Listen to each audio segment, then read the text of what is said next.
Hello students, कैसे हैं आप सब लोग। आशा करता हूँ आप सब लोग स्वस्थ होंगे। Welcome back to our channel Ashoka academy. तो चैप्टर 1 का हमने रिवीजन कर लिया है कम्प्लीटली और चैप्टर 2 की तरफ चलते हैं। चैप्टर 2 है हमारा बिजनेस स्टडीज़ का, इसी सीरीज़ में प्रिंसिपल्स ऑफ मैनेजमेंट, यानी मैनेजमेंट के प्रिंसिपल्स क्या क्या होंगे। ठीक है, तो concept of principles of management सबसे पहले जानते हैं। सो प्रिंसिपल्स का मतलब सिद्धांत, ठीक है, कि हम जो हमारे सिद्धांत क्या है, किन चीज़ों पे ये बेस्ड होगा। ठीक है, सिद्धांत। ओके। तो concept of principles of management, तो मतलब मैनेजमेंट क्या है, प्रिंसिपल्स ऑफ मैनेजमेंट क्या है। तो principles of management are the broad and general guidelines for the managerial decision. एक ऑर्गेनाइजेशन में जितने भी मैनेजरियल डिसीजन होंगे उन सब के लिए जो हमारी क्या है, सिंपली गाइडलाइंस है, मैनेजरियल गाइडलाइंस है। गाइडलाइंस मतलब जो हमें दिशा निर्देश दिए जाते हैं, जो हमें रास्ते दिखाए जाते हैं, तो उनको क्या कहा गया है, वो है हमारे प्रिंसिपल्स ऑफ मैनेजमेंट। अगर मैं बात करूं तो मैनेजर को डिसीजन मेकिंग में जो दिशा निर्देशों को फॉलो करना होता है वो हमारे प्रिंसिपल्स ऑफ मैनेजमेंट कहलाते हैं। ठीक है, they are different from the principles of science as they deal with human behaviour. ये डिफरेंट है, किससे डिफरेंट है, प्रिंसिपल्स ऑफ साइंस से। क्यों? क्योंकि ये किसके साथ डील करते हैं, ह्यूमन बिहेवियर के साथ। और ह्यूमन बिहेवियर को प्रिडिक्ट नहीं किया जा सकता, वो क्या है, हाईली अनप्रिडिक्टेबल है, तो उसको प्रिडिक्ट नहीं किया जा सकता। ठीक है, they are different form of techniques and techniques of management as techniques of methods where principles are guidelines action and decision making. तो ये क्या है, ये मैंने जैसे आपको बताया कि ये गाइडलाइंस हैं किसके लिए, डिसीजन मेकिंग में। ये हमारी डिसीजन मेकिंग में क्या करते हैं, हेल्प करते हैं। Okay, principles of management are different from values. ये डिफरेंट हैं, अलग हैं किससे, वैल्यूज़ से। which are formed generally and accepted behavior or in society and having moral coordination। क्योंकि जो हमारी वैल्यूज़ होते हैं, जो हमारी मान्यताएं होते हैं, उनका क्या होता है, एक हमारी सोसाइटी के साथ क्या होता है, मॉरल कोऑर्डिनेशन होता है। मॉरल कोऑर्डिनेशन मीन्स नैतिक कनेक्शन होता है उनके साथ। ठीक है, बट जो हमारे प्रिंसिपल्स ऑफ मैनेजमेंट हैं ये कैसे फॉर्म किए गए हैं, किस तरह से फॉर्म किए गए हैं, थ्रू द रिसर्च। रिसर्च के द्वारा इनको फॉर्म किया गया है। और ये ऑब्जर्वेशन, एनालिसिस और एक्सपेरिमेंट्स, इन सब के द्वारा क्या किए गए हैं, डिसाइड किए गए हैं, बनाए गए हैं।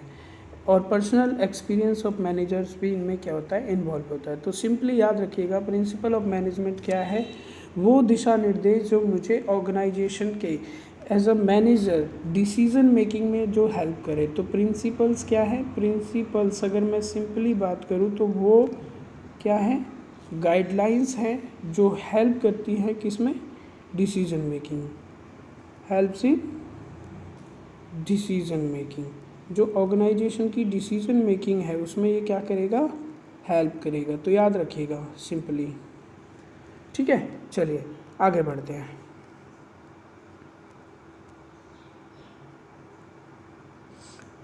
और ये कैसी एक्टिविटी है, ये एक ग्रुप एक्टिविटी है। चलिए इसी सीरीज़ में आगे बात करते हैं, nature of principles of management. जो हमारे प्रिंसिपल्स ऑफ मैनेजमेंट है उनका नेचर क्या है, मतलब वो किस तरह की चीज़ें हैं। The manage principles of management can be describe by the following points. तो इन पॉइंट्स के द्वारा उनको हम डिस्क्राइब करेंगे। First, universally applicable. तो यूनिवर्सली एप्लीकेबल मतलब हर जगह लागू होता है। ठीक है, सभी ऑर्गेनाइजेशंस को, चाहे वो छोटी हो, बड़ी हो, नॉन बिजनेस हो, स्मॉल हो, लार्ज हो, चाहे कैसी भी एंटरप्राइज हो, उसके ऊपर सभी को क्या करना होता है, प्रिंसिपल्स ऑफ मैनेजमेंट पे ये एप्लीकेबल होता है। सभी मैनेजमेंट को इन प्रिंसिपल्स को फॉलो करना होता है। ठीक है, तो यूनिवर्सल एप्लीकेबल मतलब सभी को फॉलो करना होता है। ठीक है, सभी को फॉलो करना है।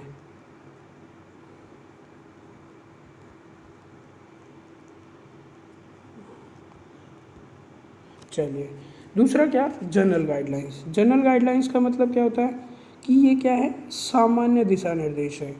गाइडलाइंस का मतलब होता है जो हमें रास्ता दिखाए। तो जो प्रिंसिपल्स ऑफ मैनेजमेंट है वो क्या है, वो सामान्य गाइडलाइंस है। They are general guidelines to action. Action का मतलब हमें क्या कार्य करना है और हमारी डिसीजन मेकिंग कैसे रहेगी, उस चीज़ को सिखाने के लिए, उस चीज़ को समझाने के लिए हमें इन प्रिंसिपल्स को फॉलो करना होता है।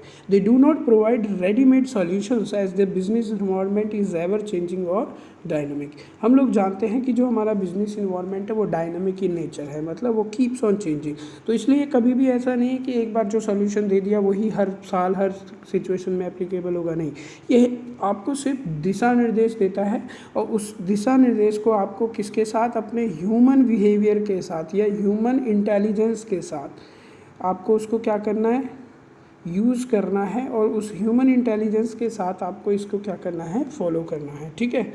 Next is form by practice and experimentation. अब ये प्रिंसिपल्स ऐसे ही रातों रात नहीं बन गए कि रात को मैं सोया, मुझे सपना आया और उस सपने में ये बोला गया कि अब भविष्यवाणी हुई या किसी ने बोल दिया कि भाई प्रिंसिपल है, ये चीज़ें तुमको फॉलो करनी, नहीं। इनको फॉर्म करने के लिए काफ़ी प्रैक्टिस और एक्सपेरिमेंटेशन किया गया है। They are developed after through research, काफ़ी रिसर्च के बाद, किसके, ऑन द और एक्सपीरियंस ऑफ मैनेजर्स। बहुत सारे मैनेजर्स के एक्सपीरियंसेस को ध्यान में रख के इन प्रिंसिपल्स को फॉर्म किया गया ताकि हमारी जो ऑर्गेनाइजेशंस हैं उनको काम करने में आसानी हो। ठीक है। उसके बाद फ्लैक्सिबल। फ्लैक्सिबल का मतलब ईज इन चेंजिंग। हम इनको चेंज भी कर सकते हैं। Which can be adapted and modify by the practicing managers as per their demands and situations as they are man made principles. तो याद रखिएगा ये कैसे प्रिंसिपल्स हैं, मैन मेड। तो अगर मैन मेड चीज़ें हैं तो उसमें चेंजेस पॉसिबल हैं, क्योंकि चेंज किस में नहीं किया जा सकता, जो प्रकृति है, जो भगवान के द्वारा बनाई चीज़ें। तो अगर मैन मेड है तो as per situation, as per demand, अगर मुझे ज़रूरत है तो मैं अपने प्रिंसिपल्स को चेंज कर सकता हूँ। ठीक है। चलिए, उसके बाद आगे बढ़ते हैं। मेनली बिहेवियरल, मतलब ये किस पे डिपेंड करता है, ये आपके बर्ताव पे डिपेंड करता है। ठीक है। Since the principles aim at influencing complex human behaviour, they are behavioural in nature. तो जो हमारा ह्यूमन बिहेवियर है ये उसको लेके क्या किया जाता है, प्रभावित करते हैं। तो प्रिंसिपल्स वो एक्शंस हैं, वो गाइडलाइंस है जो तुम्हें एक्शन के लिए प्रेरित करते हैं। तो ये किसी के बिहेवियर को प्रेरित करने के लिए ये बेसिकली बनाए जाते हैं। ठीक है। Principles aim at influencing complex human behaviour. जो मनुष्य का जो बर्ताव है वो कॉम्प्लेक्स है, जटिल है, आसानी से हम लोग किसी बात को नहीं मानते, मतलब हम चेंज को रेजिस्ट करते हैं हमेशा। जो चीज़ें चल रही हैं चलने दो भाई, क्यों चेंज करना है, तो वो चीज़ें हैं। तो उसको ये प्रिंसिपल्स क्या करते हैं, कहीं ना कहीं हद तक ये उसके लिए गाइडलाइंस तय करते हैं। ठीक है। कॉज एंड इफेक्ट रिलेशनशिप, कारण और प्रभाव, कि चीज़ों का प्रभाव क्या है और उसका प्रभाव के पीछे का कारण क्या है, उस चीज़ को प्रिंसिपल्स डिफाइन करते हैं।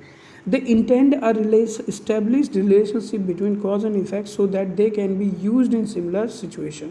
ठीक है। तो उस चीज़ का किस कारण से कौन क्या क्या प्रभाव पड़े, तो उन चीज़ों को लेके ये बनाया गया है। और नेक्स्ट इज कंटीजेंट। कंटीजेंट का मतलब होता है रिलेटेड टू फ्यूचर। ठीक है। Their applicability depends upon the prevailing situation at a particular point of time. According to Terry, manager principles are capsules of selected management to be used carefully and discreetly. तो देखो ये contingent है, मतलब depending on a certain situation. ठीक है। Depending on certain happening, ये certain situations जो future में होंगी, ये प्रेजेंट के लिए नहीं है। हमने जो प्रिंसिपल्स सिद्धांत बनाए हैं फ्यूचर के लिए बनाए हैं। ठीक है। तो इनकी जो एप्लीकेबिलिटी है वो डिपेंड करती है क्या, किसी भी पर्टिकुलर सिचुएशन पे और पर्टिकुलर पॉइंट ऑफ टाइम पे। ऐसा नहीं है कि कोई चीज़ें जो हो चुकी हैं उनके ऊपर ये अप्लाइड होंगे, नो। कंटीजेंट है इन नेचर। ठीक है। तो these are the principles basically. ठीक है।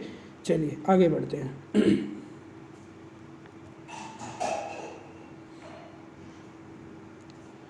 बात करते हैं significance of principles of management. Significance of principles of management का मतलब क्या है कि अगर हमारे पास प्रिंसिपल्स हैं, हमने सिद्धांतों को फॉलो किया है मैनेजमेंट के, तो उसकी वजह से हमें क्या बेनिफिट्स है, उसके क्या क्या हमें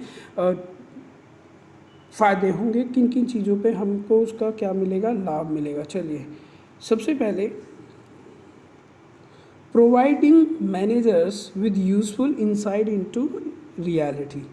जो हमारे मैनेजर्स होते हैं, उन मैनेजर्स को ये वास्तविक चीज़ों से क्या करते हैं, अवगत कराते हैं। इंसाइट इनटू रियलिटी मतलब जो सच है, सच का सामना करने में ये क्या करते हैं, मदद करते हैं। तो सच का सामना कहने का मतलब ये नहीं है कि भाई ये कोई न्यूज़ चैनल है और वहाँ आपकी लड़ाई होनी है कि सच का सामना या कोई मूवी है, नहीं।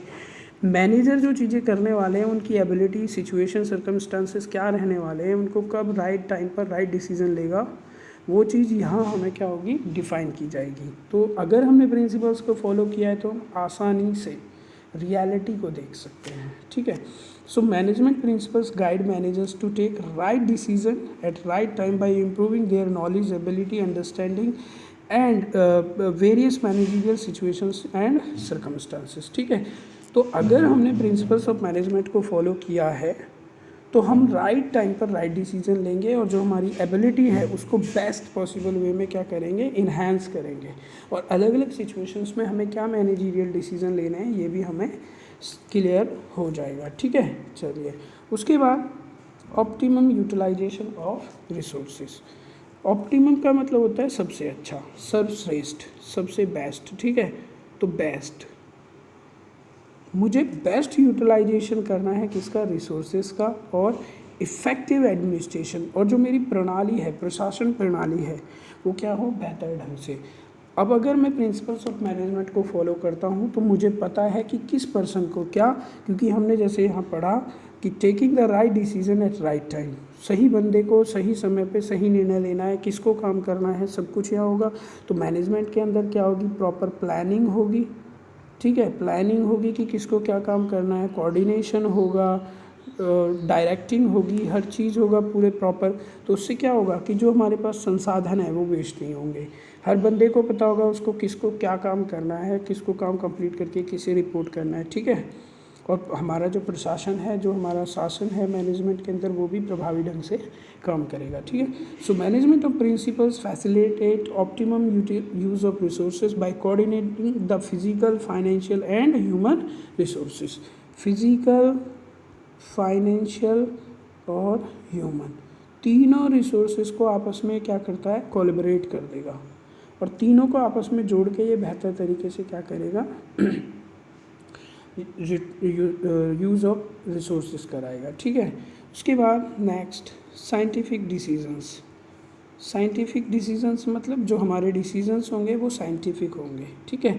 Decisions based on management principle tend to be more realistic, वो सच्चाई से ज़्यादा प्रेरित होंगे, बैलेंस होंगे और फ्री फ्रॉम पर्सनल बाइस, मतलब वो जो डिसीजंस होंगे वो पक्षपात से परे होंगे, मतलब उनमें किसी के प्रति फेवर नहीं होगा।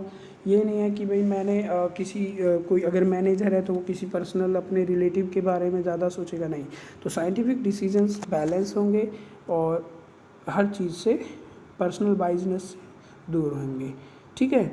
उसके बाद अगर हम प्रिंसिपल्स को फॉलो करते तो और क्या होगा, meeting the changing environment requirement. जैसे कि हम जानते हैं कि बिजनेस इन्वायरमेंट चेंज होता रहता है, डायनामिक इन नेचर है। कभी आप देखते हैं नए नए लॉज आ गए, अभी लॉकडाउन की वजह से देखिए इंडस्ट्रीज़ के लिए बहुत सारे नए रूल्स आ गए हैं।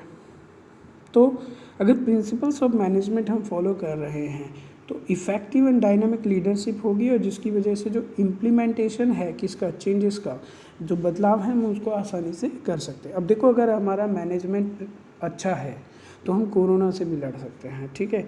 कोरोना के अगेंस्ट जो हमारी लड़ाई है उसको हम बेहतर तरीके से लड़ सकते हैं। अब हमारा मैनेजमेंट ऐसा है कि उसने क्या किया, ना तो कोई सैनिटाइज़र है, ना मास्क है, जिसको आना है काम पे कैसे भी आ रहा है, नहीं, तो फिर तो भाई दिक्कत होगी।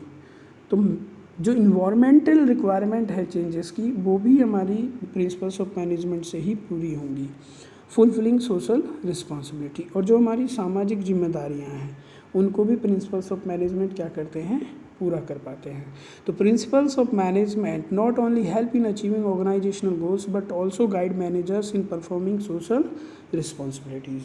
मैनेजमेंट को ये हेल्प करते हैं उनकी सोशल रिस्पॉन्सिबिलिटीज़ को भी पूरा करने में। जैसे कि भाई अभी क्या है कि भाई आप लोग देखते हैं कि कई सारी हॉस्पिटल्स ने क्या किया, अपने उनको कोविड सेंटर बना दिया। तो वो क्या था, कोविड-19 के लिए उन्होंने सेंटर्स बना दिए, मास्क बांटे गए, मेडिसिन्स बांटी गई। तो ये क्या था कि जो उनकी सोशल रिस्पॉन्सिबिलिटी थी वो उन्होंने क्या किया, पूरा किया। ठीक है, जैसे इक्विटी एंड फेयर रेम्यूनरेशन सब। तो जो भी वर्कर्स हमारी ऑर्गेनाइजेशन में काम कर रहे हैं उनको समान अधिकार मिलना चाहिए। ऐसा नहीं है कि भाई सेम लेवल पे एक मेल है एक फीमेल है तो दोनों को सैलरी डिस्क्रिमिनेशन किया हुआ है, या कोई अच्छे टाई सूट पहन रहा है तो उसको ज़्यादा सैलरी है, कोई नॉर्मल कपड़े पहन रहा है, नहीं। इक्विटी, समानता होना चाहिए, फेयर रेम्यूनरेशन सभी का होना चाहिए। ठीक है, उसके बाद नेक्स्ट है हमारा management training education and research. ठीक है, management training education and research. Management principles are helpful in identifying the areas in which existing and future managers should be trained। तो अगर प्रिंसिपल्स ऑफ मैनेजमेंट हमारे पास है तो हमें ये आइडेंटिफाई करने में आसानी होगी कि फ्यूचर में हमें मैनेजर्स को किस तरह से ट्रेन करना है और किस स्पेसिफिक एरिया के लिए ट्रेन करना है। सपोज करो कि हमारे पास HR डिपार्टमेंट में मैनेजर्स की कमी है या हमारा फाइनेंस डिपार्टमेंट में प्रॉब्लम है, तो हमें पता होगा तो हम ईज़िली अपने मैनेजर्स को उस फील्ड के लिए डेवलप कर सकते हैं। ठीक है, they also provide the basis for future research. और जो हमारी फ्यूचर में जो भी प्रोविज़न रहेंगे फ्यूचर में रिसर्च रिलेटेड, उनको भी ये क्लियरली क्या करते हैं, मेंशन करते हैं। तो इस वीडियो में इतना ही रखते हैं। मैं आशा करता हूँ आप लोगों को ये समझ में आएगा।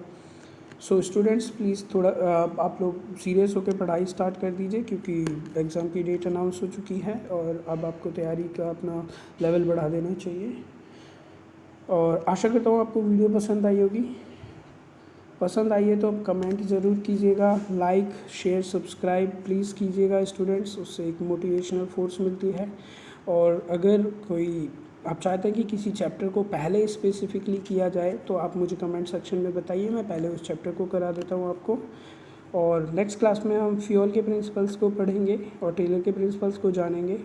तब तक के लिए घर पर रहें, स्वस्थ रहें, एंजॉय करें, जो भी हालात है पढ़ाई ज़रूर करें और लाइक कमेंट शेयर सब्सक्राइब करना ना भूलें। चलिए, thank you very much, bye bye, have a nice day.